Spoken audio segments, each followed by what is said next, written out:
In the previous video, we finished, the last part of the video was talking about total internal reflection, but it wasn't very deep conversation about that, so I'm going to give you a discussion more in depth about that phenomenon. So we're going to have two different materials, transparent materials, material number 1 on top, material number 2 at the bottom, and we're going to send the light ray to the interface between these two materials.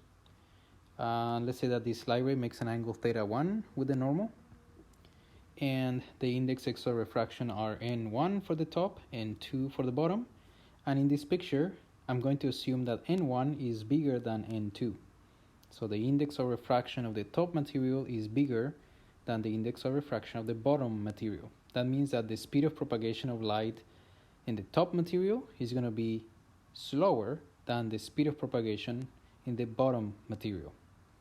So if you remember the analogy with the marching band, you can figure out that the refracted light ray should look like this. If you don't remember the analogy or you didn't understand it, you can simply take a look at Snell's law, because from Snell's law we know that if n1 is bigger than n2, then theta 2 has to be bigger than theta 1. Just take a look at the equation. n1 sine of theta 1 is supposed to be equal to n2 sine of theta 2. So if n1 is the bigger number than n2, to compensate for that, then theta 1 has to be smaller than theta 2, because the product of n1 and sine of theta 1 is equal to the product of n2 and sine of theta 2. So if n1 is a big number, theta 1 has to be a smaller number. So whichever way you figure it out, we know that the light ray is going to bend away from the normal when we're going from a high index of refraction to a low index of refraction. Now, if we were to send a light ray at a bigger angle of incidence than before, well, it's going to move away from the normal, as we just said before. And you can imagine that in this scenario, you might be able to find an angle of incidence, like for this green light ray, for which the refracted light ray, the angle of refraction, is going to be 90 degrees. So that angle at which this occurs is what we call the critical angle, calling that theta sub c for critical. So that is the critical angle for the interface between water and air, or between any material that has a big n1 and interface with a material that has a lower index of refraction, n2. So if you use Snell's law to figure out what is this critical angle, you can plug in n1, theta 1 is what we call in theta critical, n2, and the angle of refraction in material number 2 is 90 degrees. So we have sine of 90 degrees, which is 1. So you can solve in that equation for the theta critical, and you get that that is equal to the inverse sine of n2 divided by n1.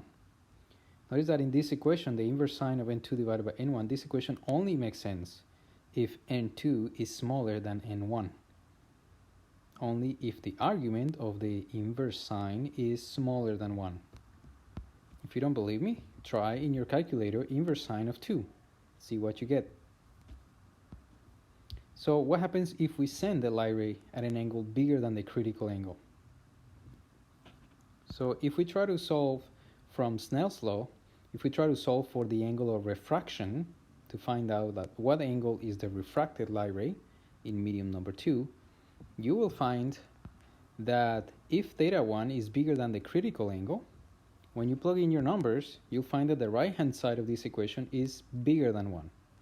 And that doesn't make sense, because you know that the sine of any angle is a number that can never be bigger than 1. So there is no solution for theta 2 in this case.